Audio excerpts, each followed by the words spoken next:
Ici, au boulevard Karim Belkacem, ex-Télébli, quartier huppé de la capitale, se trouve l'école supérieure des beaux-arts.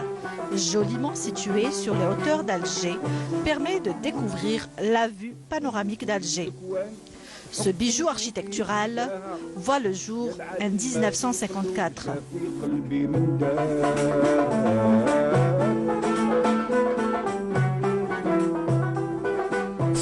C'est grâce un peu à la famille, aux frères Rassim et au père et frères Rassim, qui c'était à l'époque, c'était à la Casbah. C'était les frères Rassim qui ont pratiquement initié un peu les arts, mais un peu plus côté céramique, côté art traditionnel, côté un peu décoration sur bois, à la Casbah. Et après, bien sûr, l'école a pris son ampleur. Mais la vraie école, exactement, elle a commencé en 1881. L'école des Beaux-Arts existe depuis 1881. Et je vais vous dire encore mieux, le premier cours de dessin a été donné à Alger en 1843, au lycée Bugeaud, l'actuel Limir Al-Qadr. Cette école sur laquelle nous sommes aujourd'hui a ouvert ses portes en avril 1954. Et en 1945, les Français, à l'époque toujours, ils ont dit il faudrait qu'on déplace l'école des Beaux-Arts parce qu'elle était à la place des Martyrs, donc ça les gênait, parce qu'elle était dans un milieu arabe, un milieu indigène, un milieu algérien, donc ils avaient peur pour leurs enfants, parce que pour eux on était des monstres, il ne fallait pas qu'on se côtoie et qu'on reste ensemble. Donc ils ont acheté ce terrain sur lequel nous sommes aujourd'hui en 1945. Et après ils ont lancé un concours international pour la réalisation de cette école.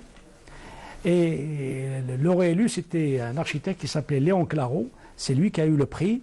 En 1950, les travaux ont commencé. Et en 1954, avril 1954, l'école a ouvert ses portes.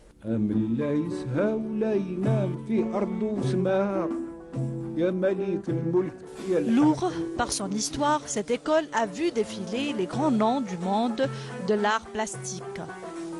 Mohamed Rassim, Mustapha Ben Deber, Ali Khouja, Ghanem et bien d'autres. Ici à Khamim Mesli, c'est les deux seuls qui ont fait les Beaux-Arts d'Alger et les Beaux-Arts de Paris. Mais il y en a d'autres. Il y a Ali Khouja par exemple qui a enseigné ici depuis les années 60. Il y a Mustapha Ben Deber, Allah yarhamou Madou Kamel. Il y a Ghanem bien sûr. Il y en a d'autres. Ami Moumna, un artiste, un céramiste des plus dévoués.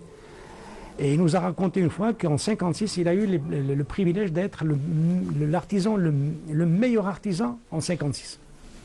Et quand je dis artisan, en céramique. Lequel? Ami Moumna. Mohamed Ami Moumna, Allah yarhamou. Aujourd'hui, l'école maintient le flambeau et continue à dispenser 5 disciplines artistiques. Et les étudiants en sont fiers. On avait commencé avec 2 filières, avec 2 spécialités qui étaient l'aménagement, décoration d'intérieur et qui s'appelait design aménagement et peinture.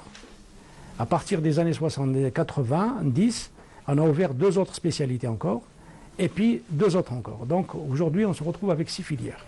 Alors vous avez le design aménagement, la peinture, la sculpture, la céramique, la miniature et le design graphique. Voilà, donc, et on fonctionne avec ça maintenant jusqu'à aujourd'hui. Et on a encore le vouloir et même d'ouvrir encore d'autres filières, malheureusement, faute de moyens, faute d'argent surtout, et de professeurs qui puissent assister à ces cours. C'est le design produit et le design textile. Je suis venue excursion. J'étais dans une école privée, ils nous ont ramené à l'école des Beaux-Arts. J'étais en terminale, ils nous ont ramené, donc c'était plus le coup de cœur. C'était le plus. Je voulais faire les Beaux-Arts, mais le déclic, c'était le jour où je suis venue à cette école.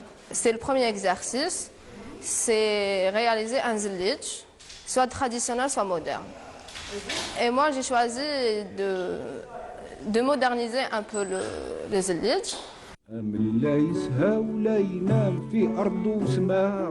L'école supérieure des Beaux-Arts a une référence internationale dans le domaine de l'art et de la culture.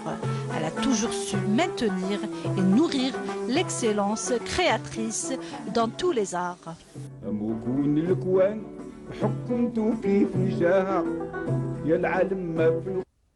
Et tout de suite, place au bon plan de